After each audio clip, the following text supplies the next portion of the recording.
myself, I don't like to use the word terrorism because we're not speaking about terrorism. For example, you stand behind a door and you say boo to somebody. Mm-hmm. And the person goes like this and say, okay, well, I terrorized you. Okay, linguistically, that's it. But in the political atmosphere, it doesn't mean that. And there is no single definition that is accepted internationally in terms of what is terrorism. Because if you listen to their responses, we can attach exactly what they said to almost everything. What do you think about that? Yeah, you're absolutely right. I think this is a term that has really lost any sense of meaning, especially the way it's used in the media and in popular discourse. I think the last gentleman we saw offered a more traditional definition of what terrorism means in terms of attacking innocent people or civilians or random violence.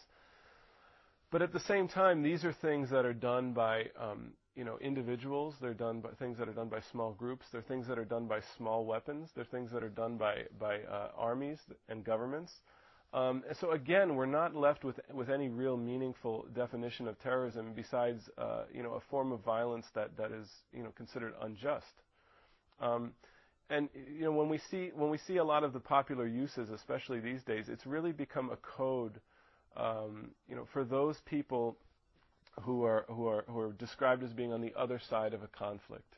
So, for instance, a lot of times you'll look at some of the military conflicts that the United States is involved in right now, or other countries are involved in, and those who are opposing them, who are often Muslims, are being described as terrorists. Now, I wouldn't deny that Muslims are capable of terrorism or that Muslims have committed terrorism, and I wouldn't deny that that's possible for America or for any other country. However, when we're dealing with, in one sense, a military context with people fighting, military forces fighting each other. In another context, we're dealing with, people attacking civilians. In another sense, you're dealing with, a group of people who go and bomb a public place. Or else you're dealing with a fighter pilot or a military plane that bombs a market. All these, terrorism is being selectively used here. And so it's important that people realize that, if we want to come to an understanding of this issue... It's a propaganda tool. Exactly. It's a propaganda tool. But now, I want to ask you, how do you explain this phenomenon? Propaganda is really waged... or has its barrel set towards Islam. Yet Islam is still, even after the events of September 11th, the fastest growing religion. People are continuing to come to Islam literally in droves. I mean, how do you explain that? Is the negative press that they're receiving actually working against them? Well, I think propaganda succeeds if people are satisfied with the propaganda. When we're dealing with something that's a simplistic message, or that is an image underneath which there may be a lot of distortion of facts, anybody who's interested enough to go and actually research the facts, is going to find out that what they're seeing is not true, and that's going to intrigue them further to say, well, what is the real thing here? What is real Islam? I read a story recently about a young lady in Indiana who, after September 11th, was basically convinced that Islam was a violent religion. And so she was interested in learning how could a religion, define itself around violence. And it didn't make sense to her that anybody would follow a religion like this. So she started to research it, and what she found was very different. And after a few years, she became Muslim. So, this is a story that I think a lot of people had because, a lot of people in America are interested in learning beyond what they hear on the news. They're learning beyond, the sound bites and the images flashing in front of them. And so anyone who wants to investigate Islam is going to find a much different picture. I think it's important to note, I know you, but they don't know you. And even me, myself, Islam came into my life by way of seeing the good character of the Muslims, how they conduct themselves, their interaction with each other. And it had nothing to do with someone coming saying, with a gun, be Muslim or else. It wasn't about that. And I think you find a lot of people who accept Islam, that they accept it because of the peacefulness that they feel in their hearts. Absolutely. I think, the estimates say that we have 6 to 10 million Muslims in America right now. A good portion of those are people like us who accepted Islam later in life. And I don't think a single one of them was forced to accept Islam by any means. There was no coercion. In America we do have that absolute freedom to choose our beliefs and what we're going to follow. And in that system, weighing all the different options we had, people like you and me came to the conclusion that Islam is in fact the truth. And it had nothing to do with coercion. Yeah. Now, the question I have for you is this. I'm just going to throw it right out there. Okay. All right? Okay. Get us both in trouble. Is Western society a peaceful society?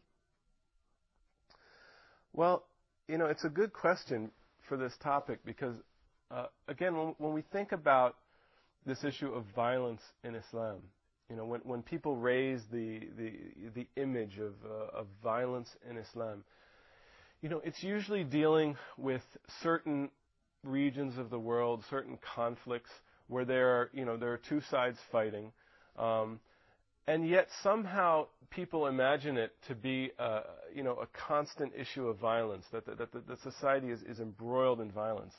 And I know for people like you and me who have traveled a little bit in the Muslim world, you find that the societies, even when they're not completely sort of dominated by an Islamic system, that the culture of the people and the morals of the people and the manners of the people that have been developed through Islam make the society a much more secure place than what we find in America. Now, in America, there is really an epidemic of violence.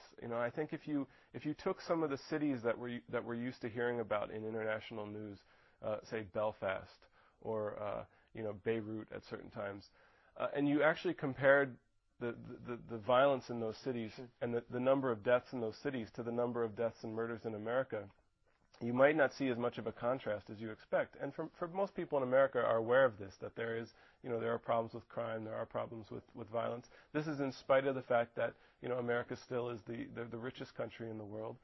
So, it's important that we take this issue of violence and peacefulness beyond the level of military conflict, sort of international tensions, and really look at the way that it enters into the everyday life of people. Because I know that I found personally that life as a Muslim is much more peaceful. The kind of challenges that I bring on myself to be patient, yes, to avoid anger. These are the parts of the daily life of the Muslim. And these are the things that develop discipline to avoid this kind of violence. Now, I have one more question before we go to a break. So I'll throw it at you rapid fire. All right. Even before the events of September 11th, and certainly afterwards, Islam is really in the spotlight. Why? Well, there's some different reasons for that.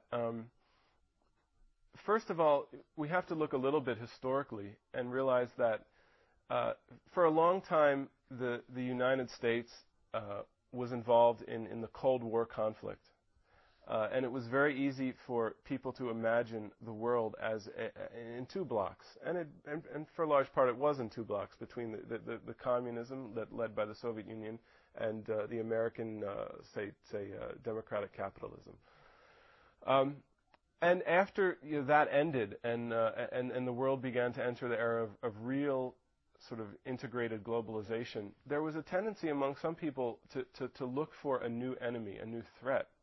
And so when you look around the world and you're trying to identify a global civilization that may not be completely aligned with the values of the West, it's very easy to single out Islam. And it's important, I think, that we recognize that Islam is in fact a global civilization, and it has been for 1,400 years. But the impression that gives some people that it's in constant, immediate conflict with America and the West on every single issue is just inaccurate. Sure.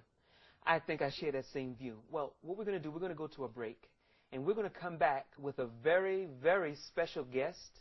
He's going to sit with us, and he'll be able to give us, inshallah, some insight into this topic of peacefulness versus violence in Islam. Wassalamu alaikum wa rahmatullahi wa barakatuh.